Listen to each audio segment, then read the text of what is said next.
Joe Bastile's here with tonight's final thought. Before I get any further, let me introduce you to a friend of mine. This is G.I. Joe. This particular toy easily is 45 years old. You can see he's pretty much been through the ringer. And, I've been finding myself as I've been kind of putting my life back together, trying to find that balance again after my illness, visiting my local comic shop. I'm not in the comics, but I do enjoy action figures, and so I've been adding to my collection slowly but surely. And it made me kind of wonder where all this comes from, because I come from working class folks. My dad, very much a workaholic, where having disposable income just didn't exist, and so I always kind of imagine what my folks must have gone through, because my siblings and I, we were raised mostly in the 60s during this huge boom when every little kid was exposed to all these commercials about all these great toys, and I can't imagine how much we must have bugged my folks to get us the latest and the greatest. And they did what they could, and so in my case, got G.I. Joe here, but obviously without all the accessories, which is how game companies and toy companies tend to make their money. So we kind of had to do without, but that forced us to be creative. And in my case, my sisters, my two older sisters, and my mom were relatively crafty, and so I learned how to sew, and so that thus this poor G.I. Joe, who's definitely been through the ringer, as evidence of my handiwork here in his tunic, which is horribly falling apart. In fact, the only piece of original uniform that this poor guy has is his trousers, is his khaki trousers, and he's lost his helmet, he's lost his boots. In fact, this guy has two right hands. We discovered that you could remove the arm at one point, and apparently the arm got removed and never properly replaced, and so somehow he inherited two right arms. In fact, I have a reason to believe that this, in fact, is not my original G.I. Joe, because I seem to remember that my G.I. Joe was dark-haired like me, and this guy is more light-haired, like my best friend from the time, Cregan McConnell.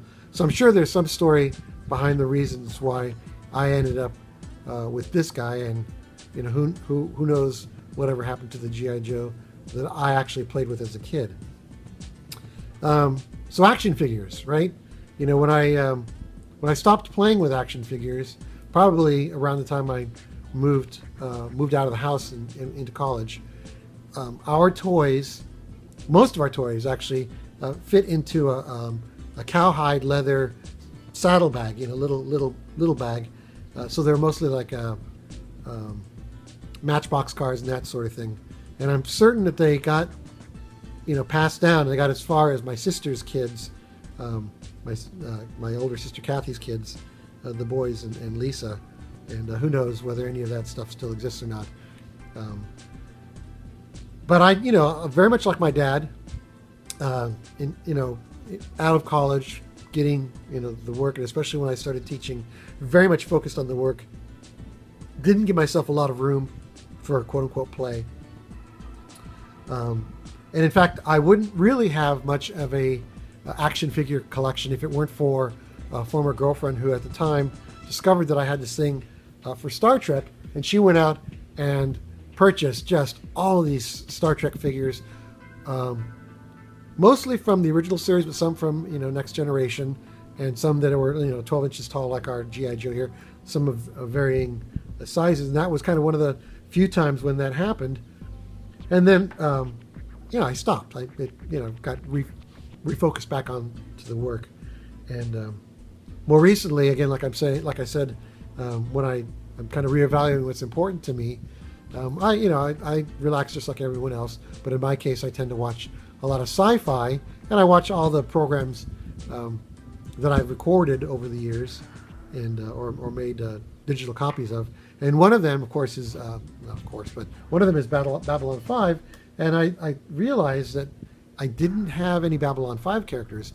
And the whole business for me is not really the collecting part of it, but I think it really kind of has to do with this phenomenon where, I'm watching the series and I remember most of the shows.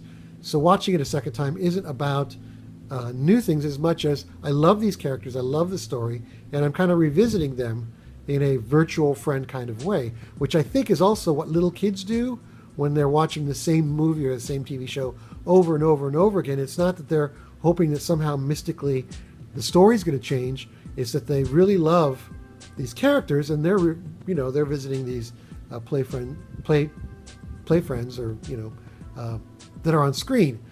So me as an older person, I have that same kind of appreciation for characters, and I guess one way that I do express it is that I do have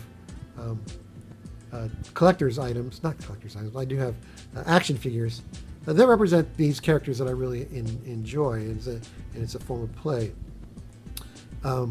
So I inherited from my dad this workaholic mindset where I'm just always working and didn't really give myself a lot of room to have, play golf, for example, which is the example I always turn to.